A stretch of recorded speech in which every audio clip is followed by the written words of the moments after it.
Welcome to Management 280, offered online by Harper College. This is Chapter 16, Changing Organizational Cultures. This chapter here, if I look at this one separately, let me turn this off. If I look at this chapter here is the whole heart of this whole course. How do organizations change culture? How do we change from a mechanistic culture to an organic culture, or from an organic culture to a mechanistic culture? This is probably the most interesting chapter you've ever will read. Okay, so what forces us? Let's go on to this. And here I got 20 minutes. Make this a short YouTube. Forces of change. External forces.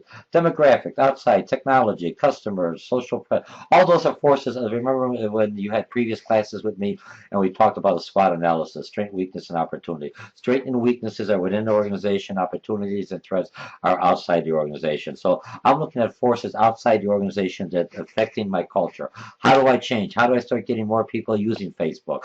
I could train them, or I could start hiring people from the generation that are already using Facebook, Twitter, or some of the other technologies in there. So those forces make the difference of what kind of culture I want now to maintain flexibility with an organization, or what kind of culture that I need later. If I need a culture down the road, I got to start changing the culture now. No one likes quick changes. Nothing works. Cultures has to adjust to the working environment. Okay, so those are the external. Now you got your internal, low job satisfaction, high turnover, conflict. When we talked about different teams and communication, some individuals aren't used to the 8 to 4 type of work. They like we got the smart phones, we got the technology, they like the flexibility, they like online, and they like to have some of the work done online so they don't have to spend all the time in the office. So how does a company, one of your topics could be, how do I overcome the new culture, or the individuals that I'm looking for don't like working for my organization because it doesn't match their types of their cultures and their networking. So I got to change my culture, not the whole company, maybe just part of it for the individuals that I need that will reflect that individual. Now, this next thing, Lewin's change model. This is the whole heart of this whole chapter. Unfreezing, benchmarking, changing, and freezing. When I unfreeze, look at ice cubes. If I want to change somebody's behavior, if you've learned from other experiences, it takes 30 days. If I do anything for 30 days, it becomes a habit. So if I want to get rid of the habit, it takes me a minimum of 30 days to get rid of the habit. I got to start not liking this type of food, or start thinking, hey, I'm not going to do this anymore. But if you've been doing a habit for a long time, like smoking or something else, it takes you longer to break that habit. But overall, after 30 days, if I can get you to do the same repetition, you're going to pick up the habit into doing something like that. So the first thing I have to do is unfreeze it. Look at an ice cube. If I have a square ice cube, then that's what I basically have. And now I got those ice cubes, and all of a sudden my little ones, or somebody said, hey, I want McDonald's looking ice cubes, or I want Burger King looking ice cube, or I want some ice cube look like a bowl. I don't want to waste the ice cubes. I already created the ice cube. I got the ingredients in there. I am a business person. Hey, what could I do with this? I don't want to throw it away because I'm going to lose money. I can't write it off. It's a loss for me. So I unfreeze the ice cube. Look at a culture of an individual. I've got my habit. I got to unfreeze it. Find out, here's what you have, and how do I tear it apart? And you've been in the military. They basically tear you down to nothing, so you don't you don't know who you are anymore. They say you're no longer a civilian, you're a military, and all their exercises, all their drumming, and all their yelling and screaming is to tear down the old culture and create a new one. But to create a new one, I got to break it down to the bare bones and then work up. So that's what the unfreezing. So now I unfreeze this. So now I got the liquid again. That's where I got the individual. Now, how do I want this new culture look? I look at benchmark. Usually I'm looking at the best in the industry. Remember, benchmarking is, if they're benchmarking my organization, that gives me the satisfaction that I am the best in the industry. So I'm benchmarking against either a different department or organization or different company that I want the process to be. So I come in there and I do all this training and say, here's where we want to be and everything else. And so in reality, what I'm doing is I'm improving, I'm changing my idea, my values, and everything else through the cultural change. This is usually done by organizational development or consultants that come in from the company from the outside because they don't bring the baggage. Because if I'm trying to change one in there, you say, hey, what about this? What about my job? What about my pay? It's going to lose my whatever. An outside consultant says, good questions, but I am here just to change the culture, to show you what the new process, or what we call process improvement, or bringing the right individuals in. So that's what I'm doing. So now I already unfroze this individual. Now I'm changing it. I'm telling poor customer satisfaction or whatever it is. Now that they know it, I have to refreeze it. So I take my liquid form, my new form, and everything else, the individual, I added maybe another ingredient, a little color to make it work to a Christmas tree or a McDonald's face, or whatever you want to do. And now I'm gonna refreeze it. I'm gonna put them in a new mold. After all the training, all the policies, all the processes, when I put them in a new mold, I refreeze it. And by refreezing it, they start doing the same activities, or I keep on going. When you talk about cognitive dissonance, is basically I brought something, I want to make sure that I pick up the habit or pick up that new culture idea. So I take away the old and I put them in new. A lot of organizations, when you look at refreezing, they go through what do you call it? Organizational design or organizational structure, and they strip the whole company down and they restart all over. Same individuals, same jobs, but they give it a new name. They give it a new title. So if I had the other stuff I was doing one task and now they combine 3 other tasks, if I would just combine the 3 other tasks to the one task I have now and kept my same job title, I will have, oh man, I used to do this, now I have to do so much more. But because they changed the job title, they changed everything else up, so now I'm doing the same amount of, I'm doing my own task, but other tasks, but they give me a new title, new job description, new job certification, maybe some more money, maybe some less money, depending on the job, because they're comparing it with what's out in the industry, in the environment outside. That's why a lot of the jobs have been reorganized, restructured, so all the jobs have similar names, similar titles, similar job descriptions. So when I'm comparing and looking for those type of individuals to bring into the culture, I've already have out there. I know how much the pay is. They're already trained. And even though I got to do some modifications for my business, but the majority of the ideas and concepts they know how to do. Okay, so that's the refreezing. So remember, I unfreeze the ice cubes. I find out what I wanted, the new benchmark. I do the training, policies, everything else, new job titles, whatever, and then I refreeze it. So now the individual, the old is no longer there. It's a past memory, and now I'm going forward, and I'm looking. I got all new tools. I got new job title, new desk. I'm working with other people, and now I start the culture again. And at this phase is no different like what you'll be doing with the team building and everything else. I'm already now bringing in new values, bringing in new cultures, new policies, and people are beginning to learn a new culture, and now they're more organic. They can make certain decisions by empowerment. Okay, so that takes care of the change. The next one, systems change. I have to recognize change the system. So if I change the systems, if I'm changing the system, it's the culture, the policies, everything in there. Okay, so and to change the culture, I change not only the leadership, but the mission statement. Why are we existing now? What's our strategic plan? Long-term plan starts from the top. Long-term, here's where we want to be. This new culture, we no longer want to be like a circuit city that used to be more like just selling. We want to be more like Best Buy, that they are not on commission. They're very customer focused, knowing the customers and talking to customers, trying to help the customers, and not because they're base pay, and that the individuals I have are basically brought in that have those cultural needs and the cultural attributes and the behavior that I'm looking for, or I train them into that. And targets of change, the organizational arrangements, social factors, methods, and different individuals. Remember, if I want the more attracting more to the younger type of the baby boomers are there, I still need them because that's my base. But I see that the culture is going more to Generation X and Generation Y. I start bringing in Generation X, Generation Y into with my baby boomers. My baby boomers are leaving. I'm replacing them with a different generation, and the culture is slowly evolving. That's how I should be doing constantly in organization. If I do massive reorganization, that's like a shock. That's like going cold turkey. I drop everything else and I start all over. Most people don't like that kind of change. Most companies are learning organization. They change, and as they change, they start evolving. That's why they're organic. Hey, this didn't work.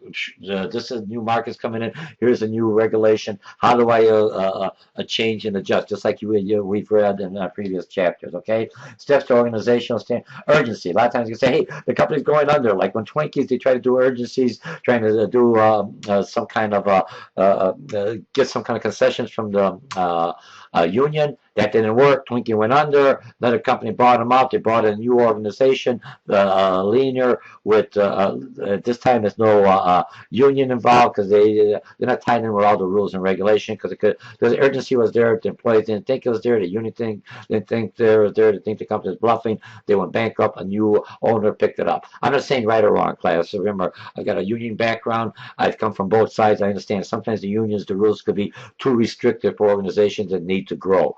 All right, but there's a lot of unions that are very progressive, that they're very flexible, and those are the organizations that you can utilize the union because it makes things work well. You can utilize the management, but they have to work together. If they're not working together, you basically go bankrupt and another company's going to pick it up. Empowerment, most empowered, short-term wins, consolidate gains, and everything else works out good. Organizational development, value-loaded, diagnosed or prescribed OD interventions is basically through surveys, through consultants, team building. All this is how I change the cultures. I got surveys. What's wrong with the culture we have now? Yeah, you don't really know the culture unless you're embedded in the culture. Top management, there's a top management culture. They may not know how the day-to-day individuals work. So I bring people in from both cultures into my matrix, into my processes to learn about it. So I have everyone within the company understand the culture, and that should be ongoing, not just a one-time for your organization. Always, how can we change? And you see a lot of organic organizations have those cultures of meeting that everyone from every department, different levels, has an input within the organization. Okay, so you're looking at that. So they do a lot of that. And a research states plan, organizational change. We want to plan it, not to do it because we have to. If somebody comes up to me and says, George, you're too heavy, oh, that's okay, it doesn't bother. All of a sudden they say, George, you're going to be a diabetic, I'm just making this up, or you have some heart issue. Now I got to change real quickly. I don't want to be in that. If I would have been well and ate well all the time and did the right exercise and everything else, and I'm changing as my body's changing, as I'm getting older or I'm getting younger or whatever, how do I develop those muscles and everything else is how organization have to change constantly. Okay, why do people resist change? Remember, part of change you have to understand individual. Just like customers, we don't like to buy from one product to the other. So this class, organizational behavior or change, is also the same rationale that you learn in marketing. How do I change people to buy another product? You have to look at the individual's predisposition of change. A lot of people don't like change, but now I have to change, and here's why. Surprisingly, I know. So tell them, here's what's going to happen. Here's a job. Here's something else. Climate mistrust. We don't trust management.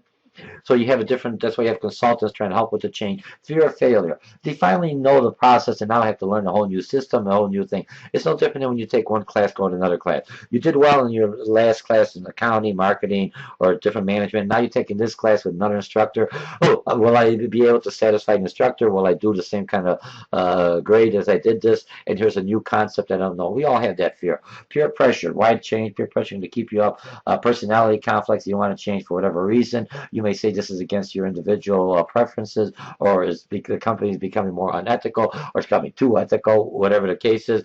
Poor timing and no rewards. What kind of rewards are there? So if I understand the resistance to change, my policies and my training will help people overcome the change. So now they'll look at this new culture and give it a shot or go for it. If they don't want to adjust with the new organization, like it or not, bottom line is, as a theory X, I have to unhire and remove those individuals that I don't feel is going to go or fit well with the new culture going forward. That's why even if you're at my age, going in there, you have to know Facebook, you have to know Twitter, because when I'm looking at individuals, you have to have a Facebook account. They want to make sure that you are changing. You're mature, and now you're going. You're a baby boomer, and now you're going to be working with organizations looking at Generation Y and X, very technical advancement. Not to, they may not know Blackboard, they may not know Word, but they sure know how to do the Twitter and the Facebook and everything else. And that's how I want to start communicating with other individuals. So now I have to have a Facebook. So if I'm going for that promotion or trying to stay with the new organization, they're changing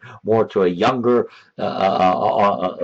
market, for lack of better words, because that's where it's going. You know, you may be a younger person looking, how do I fit into an organization that still is very solid and very traditional. There's still companies out there, and they are doing very well. So you may have to adjust to that type of culture. Okay, so you have to do this. How do I overcome resistance to staying as much information as you want, conduct meetings, provide info. All this is meeting. When I would do organizational processes or new processes, the first thing, I've got the process, we designed it, I have to sell the process.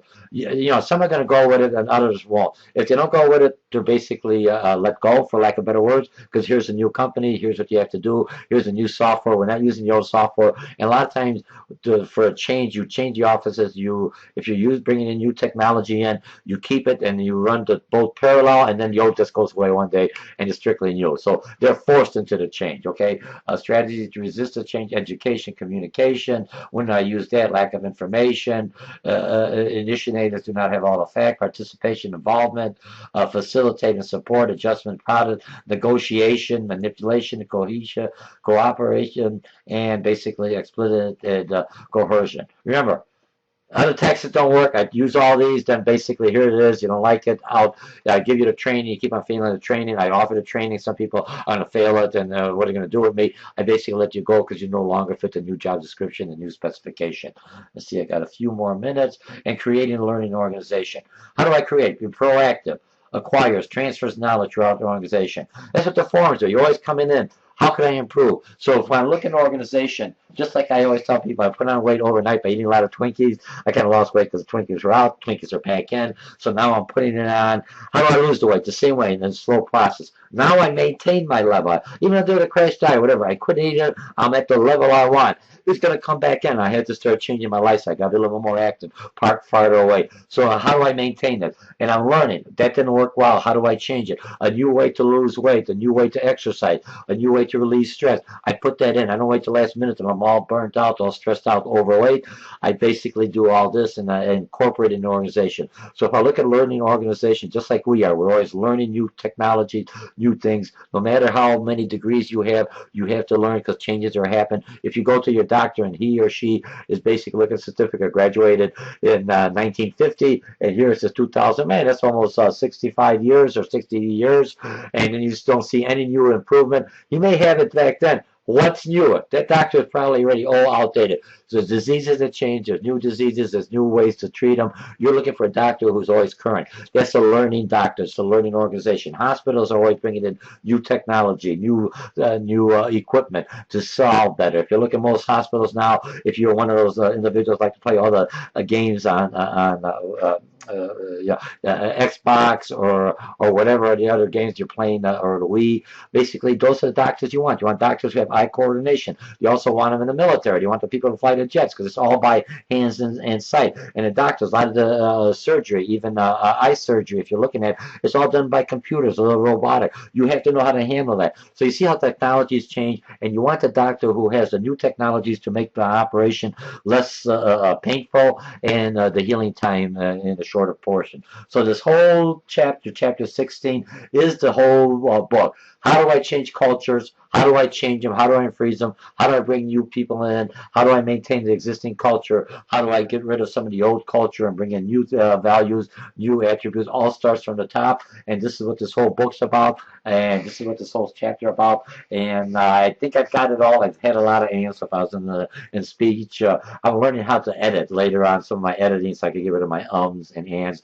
But this is what this forces. So going forward, not only an organization, but as an individual, look at this chapter and say, this is who I am. I'm a person of change. But change slowly. Once in a while, you have to do drastic change, but most of us like this slowly. Most organizations are learning what's happening, and they're adjusting. Then you don't have to change, because I adjust the environment, like the flower. It adjusts the code. After a while, when it's cold weather, next winter, it adjusts it back and forth, because it knows the environment, it knows the forces, and I got the individual who loves change. And I got the leadership and the management and the policies and everything else. Instead of being very rigid, the rules are always reinforced, or the rules are changed as we need to change. Okay, that takes care of this chapter 16. I hope you like these little quick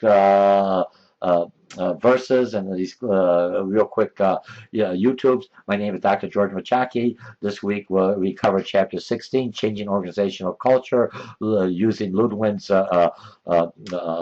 unfreeze, find the benchmark, do the change, put it in there, and refreeze it. If you understand that, then you'll understand how to change your own habits, how to change your culture. And a lot of times you'll have consultants coming in there because they don't bring the baggage with the other companies, and people have that trust that they could work with, get to the core issues. Again, so I'll see you in the forum. And this is chapter 16. This is the last clip you have with me on the lecture. So enjoy, and I'll talk to you later. Bye.